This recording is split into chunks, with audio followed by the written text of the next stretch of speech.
Hello and welcome. I'm Russ, and this is the People's Stimulus Check and Stimulus Package Update as of August 12th, 2020. Well, let's just hop right into it here. We have Treasury Secretary Steve Mnuchin basically said that the extension of unemployment from Trump's executive order is going to take 1 to 2 weeks to take effect when it passes, if he actually makes it work. And then we also found out that California Senator Kamala Harris is Joe Biden's new running mate. All I gotta say is, hell yeah.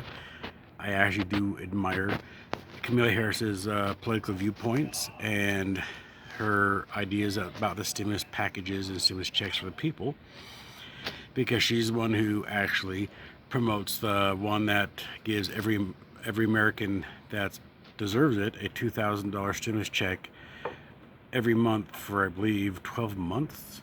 I'm not exactly sure about that one. And the stimulus package negotiations are still at a standstill, because neither party wants to call the other party to talk about negotiations because they see it as a sign of weakness. And Mitch McConnell said to the press that the stalemate needs to end.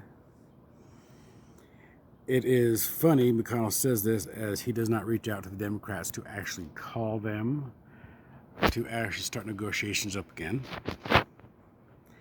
McConnell doesn't view Trump's executive order as an end-all solution we need right now. So in other words, his payroll tax cut, capital tax gains credit, unemployment, especially his unemployment, he doesn't really see as an end-all solution to what's going on. And I don't either, because I'll get into that a bit further in the video if you allow me to.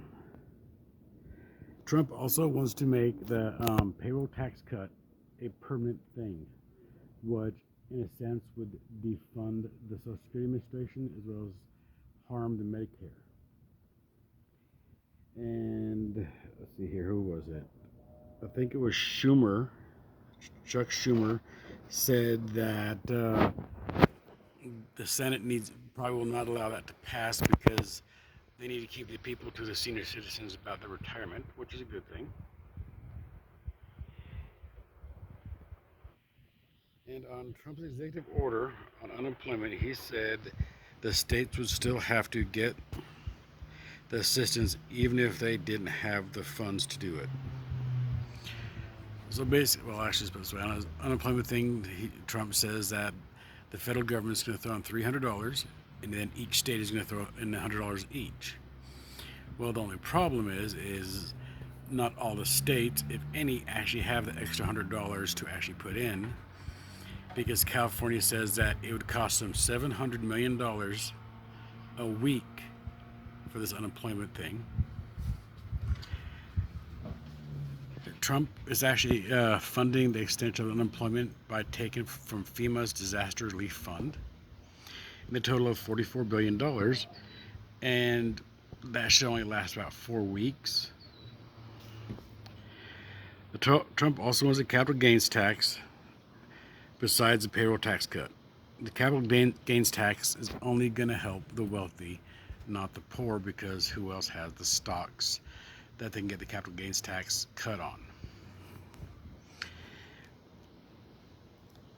We aren't expecting any. We're basically, the Senate and the House are on recess. The House actually got an extension of an additional week on their recess, so they're not going to be back till September 15th, which is 16 days before the November elections, I think.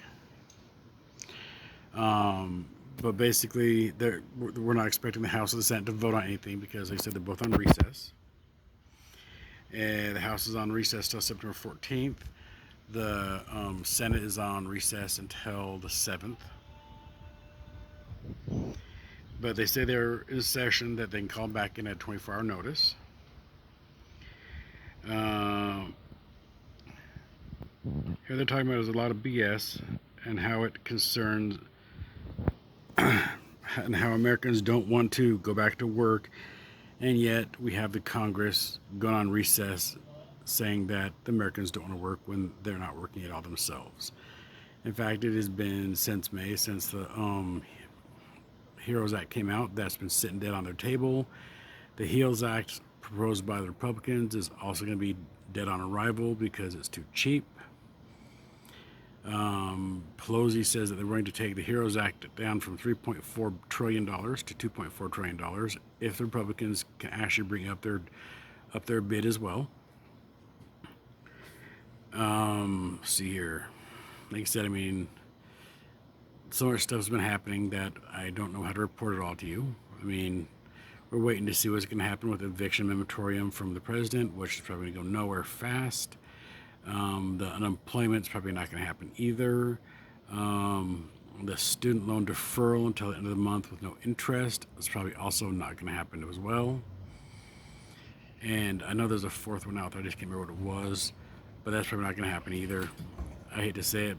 All these executive orders are basically just a political ploy for President Trump to get your guys' votes when it comes time to put him back in office. And I hope that we're all smart enough to actually vote in Joe Biden with Kamala Harris, because they are actually the best pick for the next president and vice president. Well, until next time, you guys have a magnificent Wednesday, and I will broadcast again at you tomorrow. So this was your stimulus check and stimulus package update as of August 12, 2020. You guys have a wonderful Wednesday and an excellent night.